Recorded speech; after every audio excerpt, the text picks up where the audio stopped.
जय Shri Hari everyone, welcome back to my channel Shweta Rajput versatile. तो भक्तों, आज मैं आपको इंदिरा एकादशी की व्रत कथा सुनाने जा रही हूँ। तो बिना विलंब किए कथा प्रारंभ करते हैं।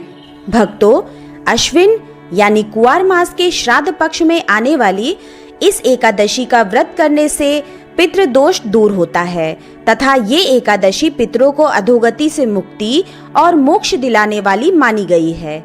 इस कथा को सुनने मात्र से ही वाजपेयी यज्ञ का फल मिलता है। तो भक्तों, आइए अब हम सुनते हैं इंदिरा एकादशी व्रत की पौराणिक एवं प्रमाणिक कथा। कथा के अनुसार प्राचीन काल में सतयुग के समय में महिष्मती नाम की एक नगरी में इंद्रसेन नाम का एक प्रतापी राजा धर्म पूर्वक अपनी प्रजा का पालन करते हुए शासन करता था। वो राजा पुत्र, पौत्र और धन आदि से संपन्न और विष्णु भगवान का परम भक्त था। एक दिन जब राजा सुख पूर्वक अपनी सभा में बैठा था तो आकाश मार्ग से महर्षि नारद उतरकर उसकी सभा में आए। राजा उन्हें देखते ही हाथ जोड़कर खड़ा हो गया और विधि पूर्वक आसन व अर्घ्य दिया। सुख से बैठकर मुनि ने राजा से पूछा कि हे राजन, आपके सातों अंग कुशल पूर्वक तो हैं? तुम्हारी बुद्धि धर्म में और तुम्हारा मन विष्णु भक्ति में तो रहता है। देवर्षि नारद की ऐसी बातें सुनकर राजा ने कहा, हे महर्षि, आपकी कृपा से मेरे राज्य में सब कुशल है तथा मेरे यहाँ यज्ञ कर्मादि सुकृत हो रहे हैं। आप कृपा करके अपने आगमन का कारण कहिए। तब ऋषि कहने लगे कि हे राजन, आप आश्चर्य देने वाले मेरे वचनों को सुनो। मैं एक समय ब्रह्मलोक से यमलोक को गया।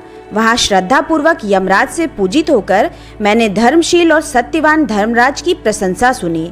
उसी यमराज की सभा में महान ज्ञानी और धर्मात्मा तुम्हारे पिता को एकादशी का व्रत भंग होने के कारण देखा। उन्होंने संदेशा दिया, सो मैं तुमसे कहता हूँ।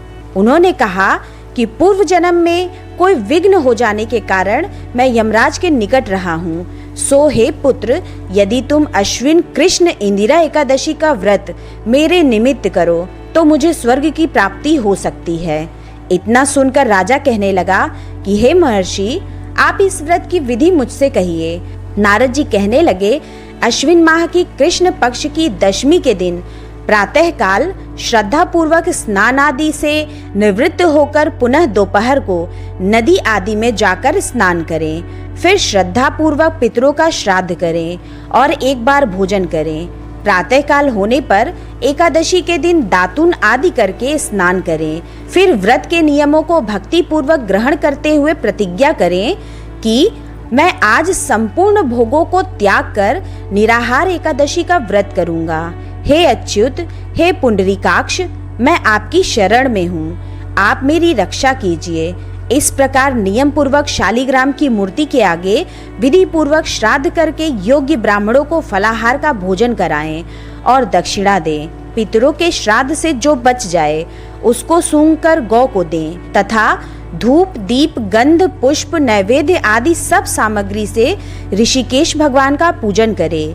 रात में भगवान के निकट जागरण करें। इसके पश्चात द्वादशी के दिन प्रातः काल होने पर भगवान का पूजन करके ब्राह्मणों को भोजन कराएं।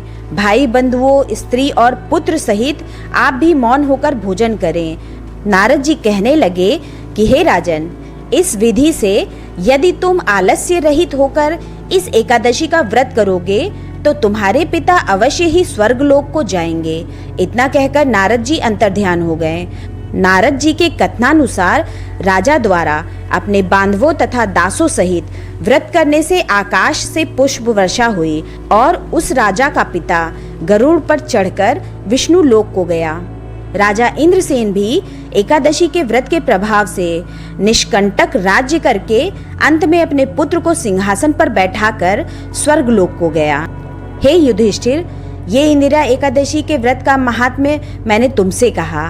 इसके पढ़ने और सुनने से मनुष्य सब पापों से छूट जाते हैं और सब प्रकार के भोगों को भोग कर वैकुंठ को प्राप्त होते हैं। इतना ही नहीं, इस व्रत से पितृदोष दूर होता है तथा पितृदोष से मुक्ति भी मिलती है और पितरों को मोक्ष की प्राप्ति होती है। जय श्री हरि। मेरी कथा अगर पसंद आए तो मेरे चैनल को सब्सक्राइब कर ले और बेल आइकन प्रेस करना बिल्कुल ना भूलें, जिससे मेरे आगे आने वाली लेटेस्ट वीडियो की नोटिफिकेशन आपको तत्काल मिल सके। मेरे वीडियो को लाइक एंड कमेंट भी ज़रूर करें। मेरे इस वीडियो को फेसबुक, व्हाट्सएप, इंस्टाग्राम पर शेयर करना बिल्कुल ना भूलें। तो मैं अपना वीडियो यही समाप्त करती हूँ। मिलते हैं नेक्स्ट वीडियो में, तब तक के लिए आप लोग अपना ख्याल रखें। जय श्री हरि, जय लक्ष्मी नारायण भगवान की।